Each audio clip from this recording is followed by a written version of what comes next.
Estamos aqui com o meu amigo Nelson Itaberá, é isso? Itaberá, com acento no A no final. Que é apresentador e também músico, compositor. E espero que a gente vai ter um papo aqui bem interessante e espero que vocês gostem aí. Tudo bem, querido? Tudo certo, velho. Então, é um prazer recebê-lo. Eu queria começar... Eu começo com perguntas malucas, depois a gente cai nas perguntas mais interessantes. Tá com o pau. Primeira coisa, eu gosto que todas as pessoas que sentem aqui e gostam de arte, como você, música principalmente, falem o que pensam da cultura no Brasil de hoje.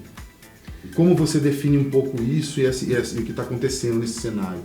Musical, no caso de você, né?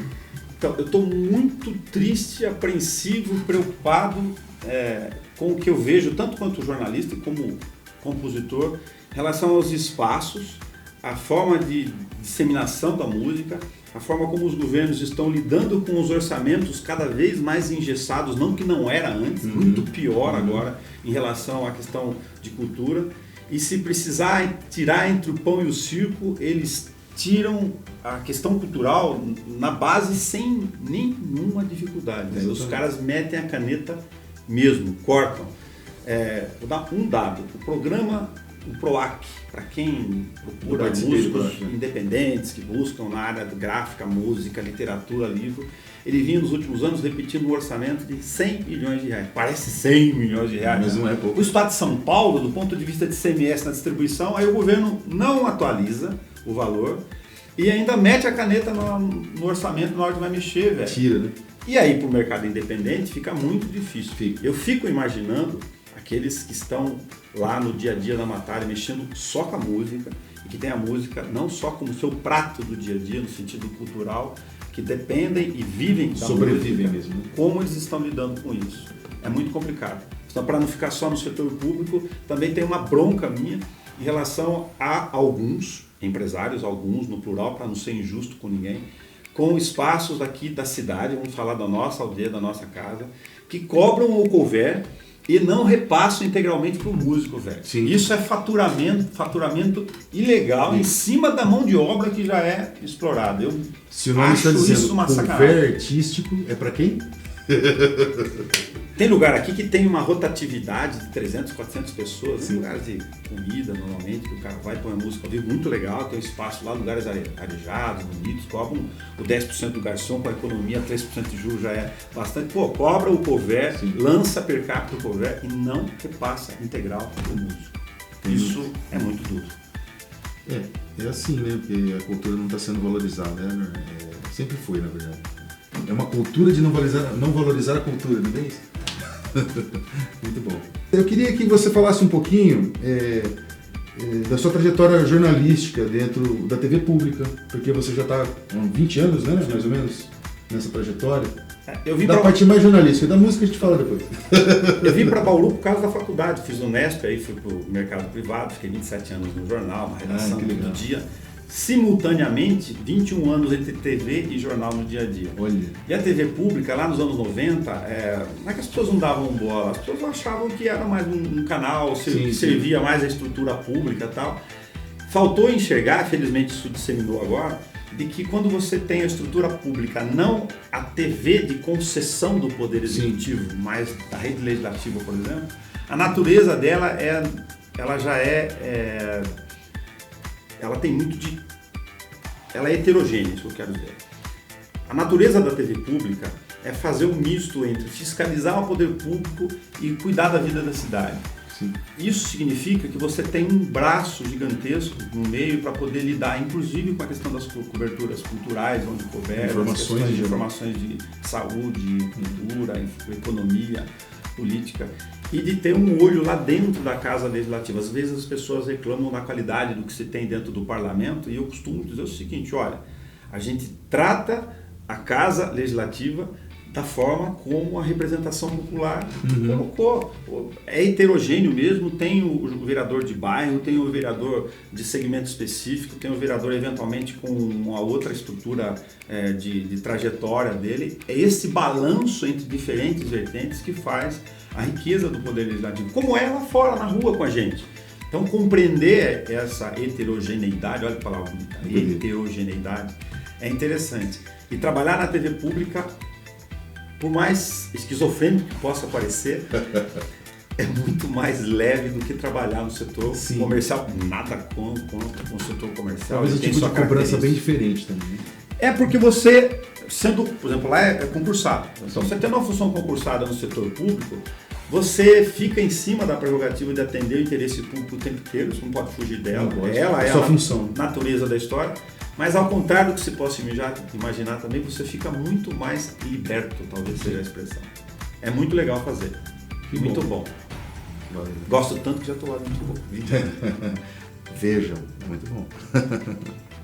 Bom, pergunto para algumas pessoas, né, que tem até uma espiritualidade assim, do lado da espiritualidade ser desenvolvida, que a gente traz, estudo, que a gente vive na vida, o que você acha dessas coisas de coronavírus, fim do mundo, que está chegando por aí e que pode acontecer dentro da nossa espiritualidade, assim, do que você pensa? Você, Nelson. Olha, o ser humano fica bagunçando a Terra de um monte de jeito. da vida, mas não tanto. O ser humano gosta de bagunçar a convivência aqui, né, na Terra. É verdade. E ele frequentemente vai nos oferecer ou alguma coisa que ele deixou em equilíbrio, em desequilíbrio o ser humano nessas relações. Então, de catástrofes naturais, do ponto de vista, né, das manifestações da natureza e das catástrofes de saúde que o ser humano acaba deixando despencar, eu não sou muito esotérico nessa questão. Acho que talvez eu seja muito prático. Bem pé no chão, realista. Né? Eu acho que o ser humano estraga o espaço em que ele está vivendo, ele acaba fazendo desordens de natureza da relação dele com as coisas, né? Às vezes é microbacteriológico, para falar da questão do vírus aí, às vezes é de natureza econômica ou ecológica, e cria uma série de desastres, né? De vez em quando é só o metal que faz a diferença, de vez em quando é a idiotice humana mesmo que faz essas burrices acabam. A famosa ignorância, né? E essas catástrofes todas, como a disseminação de doença como essa, por exemplo, acabam virando uma angústia natural que de alguma forma a gente, ao longo do tempo, por alguma razão, criou. Eu gosto muito de carne, para falar uma aberração do lado aqui. Mas o nego lá do outro lado do mundo tem culturalmente o hábito de comer carne viva. A gente tem aqui uma questão sanitária para lidar com as carnes cozidas de preparação do dia a dia ou outros tipos de alimentos. É possível que a gente viva num mundo orgânico, biológico, desse porte, né? de tanta dimensão de milhões de pequenas partículas de bactérias, que mexendo o tempo inteiro com essas relações a gente acaba não arrumando algumas enrascadas como essa. Né? E depois a gente tem que correr atrás de resolver elas. Para mim, isso é enrascada do próprio homem. Com certeza.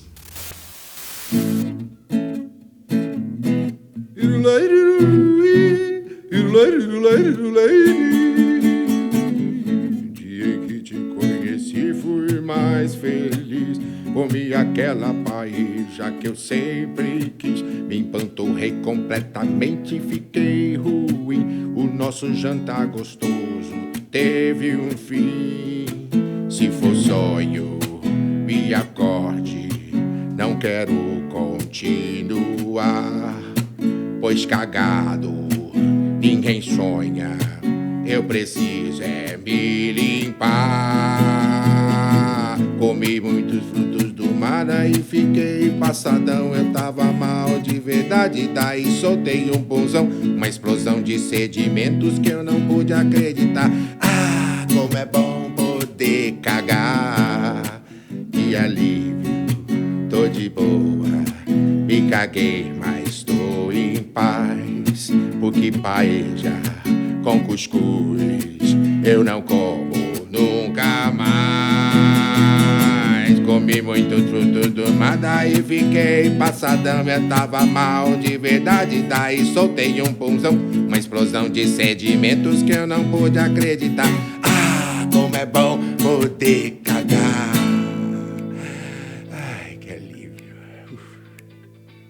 Meu querido Nelson Itaverá, muito obrigado. Agora vamos perguntar para você, eu quero que seja uma história, como você estava contando agora em off, estava tão gostoso de ouvir, como a música entrou na sua vida, como você começou a ser compositor, tudo isso que você estava me falando aqui estava tão bonito que eu quero gravar. Para ser muito sucinto, o jornalista estica demais, é muito prolixo, Em casa todo mundo toca e canta alguma coisa, muito mais percussão do que você gosta, que eu sei que você é muito bom, né? Em uma linha toda nessa praia. Então o terreiro de casa no sentido sonoro da Dona Maria, lá na pequena Itaberá, era uma grande recepção de som. E depois eu fui para a igreja. Como não tinha instrumento, a igreja era a porta de entrada, porque tinha um cara que tinha um violão lá para poder fazer algumas coisas. Mas a relação de sons com palavras, eu fui juntar essa maluquice na minha cabeça para me aventurar a compor com a universidade. Quando eu saí do curso de jornalismo, que já é um negócio meio heterogêneo, de mexer com semiótica, com linguagem, com estrutura de palavras, né? Figuras de linguagens e estruturas de texto, no jornalismo no dia a dia, eu acho que isso acabou, ainda que eu não quisesse, não de forma empírica, gerando uma série de exercícios diários meus, que é aquele de fazer um grande texto no jornal, e de ter que colocar a legenda, o título e o olho, 4 ou 5 palavras que resumam ou chamem a atenção, que é a tal da manchete, para aquele tipo de assunto.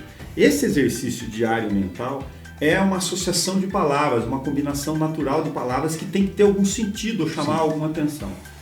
Ao longo do tempo, por gostar do instrumento, embora não tenha formação em música com violão, eu fui encontrando outros malucos ao longo do caminho.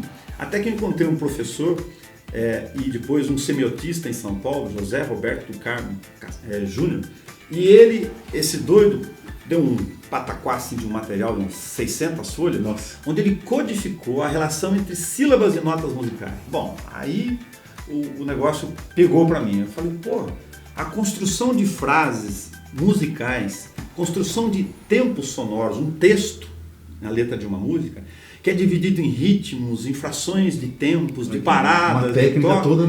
É uma técnica baseada no que eles chamam de prosódia, para quem não estuda os campos sonoros. Não tem nada aqui de abrir mão de estudar música, é que eu não tive tempo e não pude pagar mesmo para estudar música lá na infância. Foi o seu jeito. Então eu fui no intuitivo, no empírico, no ouvido, como boa parte daqueles que foram mexendo com o instrumento. Sim. E quem não estudou música, como eu, sabe que chega num determinado momento, você bate no limite, seu no teto, que é o seu processo de percepção, ele atinge naturalmente uma limitação. Olha, até aqui eu domino as músicas. É lógico, quando você vai misturando muitos autores e abrindo o leque, você vai aprendendo também intuitivamente campos harmônicos. Mas o lance mesmo foi de brincar, de construir frases. Por exemplo, eu queria dizer alguma coisa, que é a frase do título do jornal, de começar a pensar essa frase do ponto de vista sonoro, do ponto de vista melódico, para ser mais preciso. Como é que eu construo o ritmo de uma frase a partir da relação entre sílabas e notas musicais. Interessante. Que esse maluco depois codificou e chamou de prosódia a relação entre som e fala, né? Muito bom, você dá uma tese de mestrado. Nossa, aí o cara falou, olha, quando você quer, o cinema faz isso com a gente o tempo inteiro. Ele falou, quando você quer ficar triste no cinema, ele não pega a cena lá, ele usa o visual e a imagem faz você, então. Tenta fazer o on com A. Não dá, a vogal A não serve para essa. Então você vai começar a dividir o que eu quero dizer com o texto, que vocabulário eu uso para poder dizer aquele texto com notas musicais em sílabas mais fechadas ou mais abertas, e de que forma eu vou usar o ritmo sonoro, a melodia, a harmonia, aí entra as notas musicais, para fazer uma coisa conversar com a outra. Essa correlação vai aproximando, até que você descobre que você consegue, ao longo do tempo, compor. Eu fui me aventurar um pouco com isso. Saiu um monte de coisa quadrada, no meio, incompleta, não tem jeito que deve sair ainda hoje. Aí eu peguei uns malucos que tiveram coragem de me ouvir, né? E fui levando para eles e falo, olha, esse negócio aqui tá meio... Eles falam, tá incompleto, tá inacabado. Parte harmônica. O que tá faltando aqui, ó? Aí, dava um Almir Shediac, vai estudar, né? Eu tenho um desses também. E aí eu falo, não entendi nada, volta para lá. Aí você pega muitos bons músicos, Bauru, felizmente tem um monte deles, né? Sim, eu acabei me aproximando de alguns deles, eles foram me ajudando muito a falar, olha, você tem uma ideia boa de melodia aqui, né? Como, para homenagear aqui, por exemplo, como o José Rusmon, baiano, calmo, tá? Ele falava, velho, não tá resolvido, velho. Educadamente ele falava para mim, em vez de falar que a música tá uma porcaria, ele falava, velho, não tá resolvido, volta para casa e treina mais um pouco essa. Mas como eu gosto de mexer com texto, e eu não tinha a pretensão necessariamente de construir discos na origem, né? Eu fiquei brincando com isso.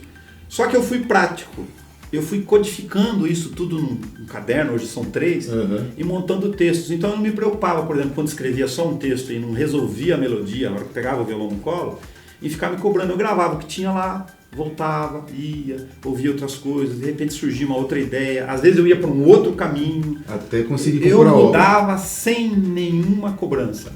Até que de vez em quando eu falava, opa, tem uma música pronta, tem uma música pronta. De tanto mexer, a farinha você aprende a fazer o virado, né? Verdade. E aqui eu não estou qualificando o juízo de valor se é bom ou ruim, mas o fato é que foram saindo canções.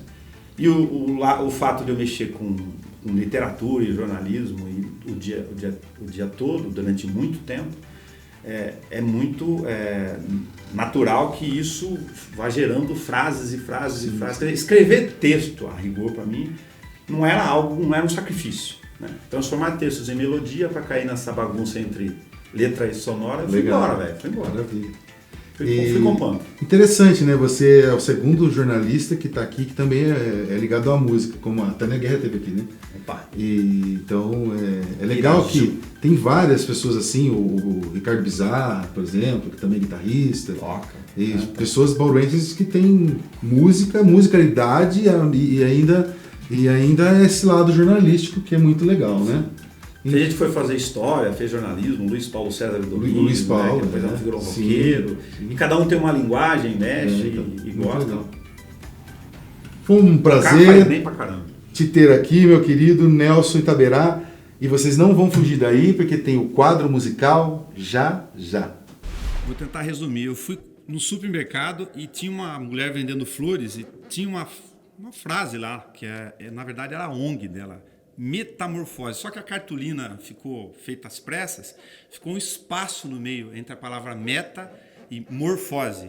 Eu fiquei com aquilo na cabeça, que eu falei do jornalismo, eu fui para casa e fui guardando. Aí eu falei, putz, olha aqui, ó, tem uma frase aqui dentro da palavra metamorfose. Se o amor fosse a meta... Falei, pô, eu vou mexer com isso. Fiz essa frase, se fosse a meta, o amor... E fiquei mexendo com a troca de sentido das palavras. Aí o jornalista ajuda, que eu falei, pô, eu estou fazendo metamorfose linguística, da própria palavra metamorfose. Mas guardei lá, ficou só essa frasezinha, se o amor fosse a meta... Passou um tempo, a minha filha ficou adolescente, e adolescente tem umas reações no meio do caminho, né? Então eu falei, pô, eu vou fazer uma música para minha filha falando da menina que largou a boneca e ficou adulta, que ela quer ser tratada como mulher pelo pai, não quer ser tratada como criança mais. Aí eu falei, porra, tem aquela metamorfose, ela que não tinha nada a ver, eu tô falando do argumento, né? Não tinha nenhum propósito relacionado a isso. Juntei as duas coisas que não tinham nada a ver para fazer uma música que contasse essa historinha, então ficou uma metamorfose linguística com uma metamorfose de uma menina que se transforma em mulher. E chamei de metamorfose para um. Mas isso é uma música que você vai ouvir num outro dia, não é hoje. Agora, já, vamos tocar uma música para vocês com Nelson Itaberá. Isso é uma música sobre a mulher.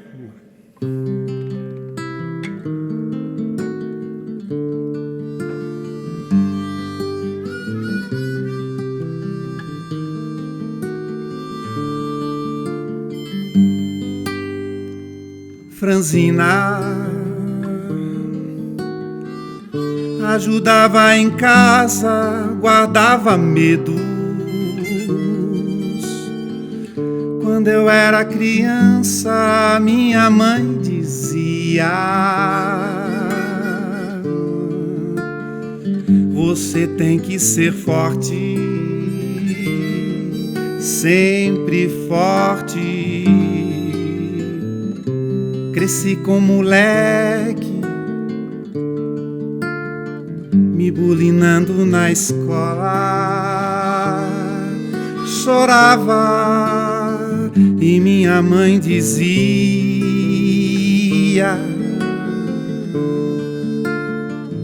você tem que ser forte, forte, sempre forte.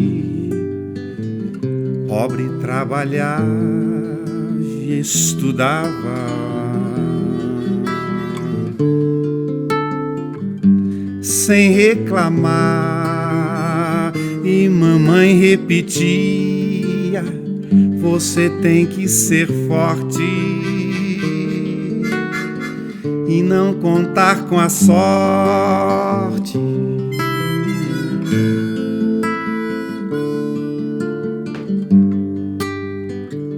Virei mãe casei e a vida continua dura. Pra minha filha frisei, assina continua. Você tem que ser forte, forte. Sem posse santa e mulher, negra da cor do racismo, chorava e minha mãe dizia: você tem que ser forte,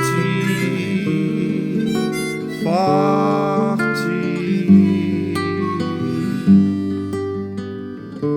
Estou cansada, a corrente não para, o retrato na sala, o rito da senzala.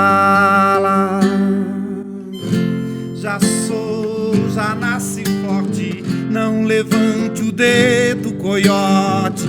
Já nasci forte, vou curtir meu decote.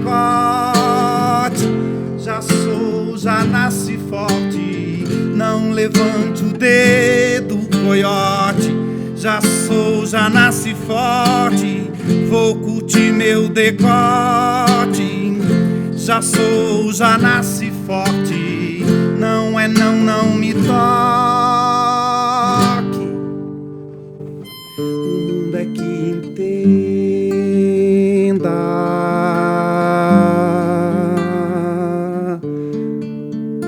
que esse muro não é meu.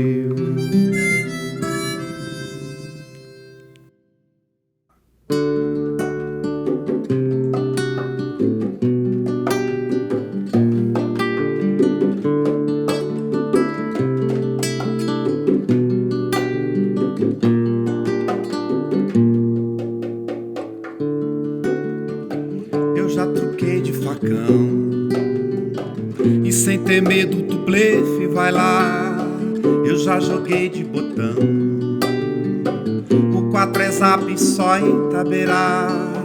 Já bati bafo no chão, figura tem que virar pra ganhar.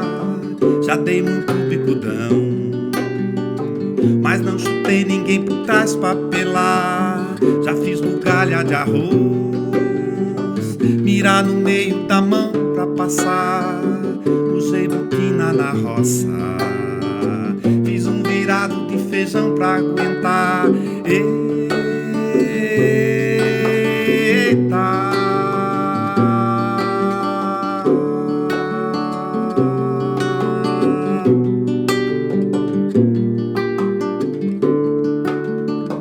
eu não colava na escola, cachaça se toma de hora em hora. Gancho não é praga do mato, botei com a mão e fiz um pano de prato. Piraramunda é barrenta, piroca faz piruá, arrebenta. Fruta na beira da estrada, ninguém colheu é porque tá bichada. Melhor amigo do homem é o cavalo, não é o lobisomem.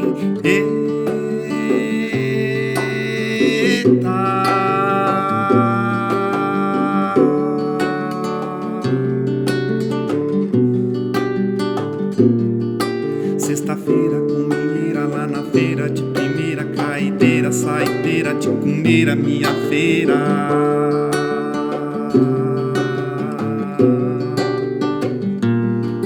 Sexta-feira, comieira, goiabeira, saideira. Sexta-feira, minha feira, lá na feira, comieira, iribeira.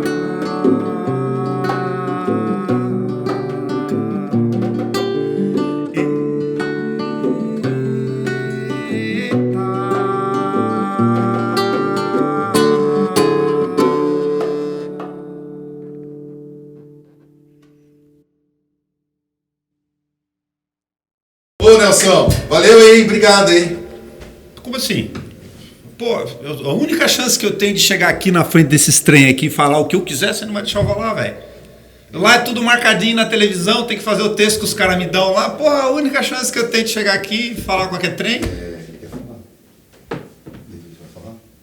Deixa ele falar. Deixa ele estar fora do roteiro, né? Deixa ele falar. Ah, põe o trem aí, depois você joga fora, não tem problema. Mas. Ele quer falar. Nós vamos ficar aqui. Deixa eu gravar. Pronto, deixa eu gravar. Eu tô com fome. Eu vou comer. Pode falar. Eu vou falar então. Olha, tem uns caras querendo ser candidato aí. Sabe o que tem a ver ser candidato que o Papo fala agora? Nada, absolutamente nada, porque nada é feito de um lugar vazio, e o lugar vazio é o lugar onde você não encontra nada. Portanto, se você é candidato e você é vazio, é melhor você não se meter a querer ser candidato. Mas o que isso tem a ver com o que a gente está falando aqui? Nada também. Coioca, duco, chuco, carrancudo, que cala, cospe, coça, chapéu, cabeça, capina, chão, caleja, cria calo, cuzarrão, caipora, cabra, capeta. Compadre, comadre, coisa, coroné. Campana combinadinha, casa a casa. Corrupiu.